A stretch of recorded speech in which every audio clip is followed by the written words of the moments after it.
ಗಾಡಿ ಟಿಕೆಟ್ ಕೊಡ್ತಾ ಇದ್ದೆ, ಲೆಫ್ಟ್ ಸೈಡಲ್ಲಿ ಹಳ್ಳದ ಕಡೆ ಹೊರಟೋಯ್ತು ಗಾಡಿ.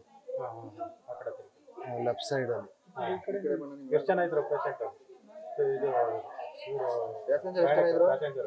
ಒಂದು 60 ಜನ, ಒಂದು 60-70 ಜನ ಇದ್ದರು.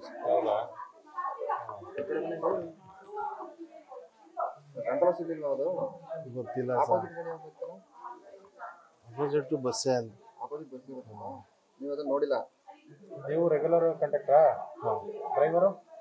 ಡ್ರೈವರು ಹೊಸಬ್ರು ಸರ್. ಹೊಸಬ್ರಾ? ಎಷ್ಟು ದಿವಸದಿಂದ ಬರ್ತಾ ಇದ್ರು? ಗೊತ್ತಿಲ್ಲ ಸರ್. ಅಂದ್ರೆ ನಿಮ್ಮ ಗಾಡಿಗೆ ಎಷ್ಟು ದಿವಸದಿಂದ ಬಂದಿದ್ರು? ನಾನು ನೋಡಿಲ್ಲ ಸರ್. ನಾನು ಅದೇ ರೂಟ್ಗೆ ರೆಗ್ಯುಲರ್ ಕಂಡಕ್ಟರ್ ಅಲ್ಲ, ನಾನು ಬೇರೆ ರೂಟ್ಗೆ ಡ್ರೈವರು. ಇವತ್ತು ಕಂಡಕ್ಟರ್ ಕಳಿಸಿದ್ರು, ಕಂಡಕ್ಟರ್ಗೆ ಹೋಗಿದ್ದೆ. ಕಂಡಕ್ಟರ್ ಡ್ಯೂಟಿ ಕಳಿಸಿದ್ರು ನಿಮ್ಮನ್ನ? ಎಷ್ಟು ಜನಕ್ಕೆ ಏಟಾಯ್ತು, ಹೆಂಗಾಯ್ತು? ಅದು ನನಗೆ ಗೊತ್ತಿಲ್ಲ ಸರ್. ಸುಮಾರು ಎಷ್ಟು ಜನಕ್ಕೆ ಏಟಾಗೈತೆ ಅಂತ?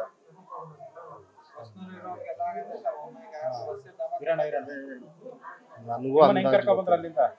ಬಸ್ಸಲ್ಲೇ ಕರ್ಕೊಂಡ್ಬಂದ್ರು ಸರ್. ಯಾವ ಬಸ್ಸು? ನಮ್ಮ ಡಿಪಾರ್ಟ್ಮೆಂಟ್ ಬಸ್ಸಲ್ಲೇ ಕರ್ಕೊಂಡು. ಬೇರೆ ಬಸ್ಸಲ್ಲಿ ಹೆಂಗಾಯ್ತು? ಈಗ ಏನೇನಾಗಿದೆ ನಿಮಗೆ? ಕೈ ಮೂಳೆ ಕಟ್ಟಾಗಿದೆ. ಏಟಾಗಿದೆ? ಕಟ್ಟಾಗಿದೆ ನೋಡಿ ಸರ್. ನಿಮ್ಮ ಹೆಸರು? ಚಂದ್ರಶೇಖರ ಅಂತ. ನ್ಯೂಸ್ ಫಸ್ಟ್, ನಿರ್ಭೀತಿಯಿಂದ ನಿಮ್ಮ ಪರವಾಗಿ.